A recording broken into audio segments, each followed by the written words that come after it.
আলাইকুম। আজকে ভর্তা বানাবো, তার জন্য আলুগুলো তেলে ভেজে নিচ্ছি। অল্প আছে, লাল লাল করে ভেজে নেওয়া শেষ। এখন নামিয়ে নেব। আর এখানে কাঁচামরিচ ভেজে নিয়েছি, মাছ ভেজে নিয়েছি এবং ধনিয়া পাতা আর কাঁচা পেঁয়াজ কেটে নিয়েছি। এখন প্রথমে কাঁচামরিচগুলো ভালোভাবে বেটে নিলাম। আজকে কাঁচা ধনিয়া পাতা বাটতেছি, তেলে ভাজা করি নাই।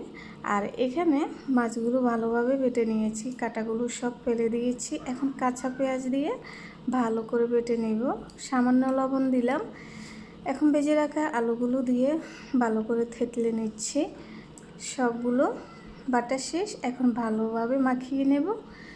এই ভর্তাটা খেতে এতটা মজা, না খেলে বোঝা যাবে না, খুবই অসাধারণ লাগে। আমার পছন্দের একটি খাবার এটি। এটা দিয়ে ভাত খেলে আর কিছুই লাগে না। বাটা শেষ হয়ে গিয়েছে।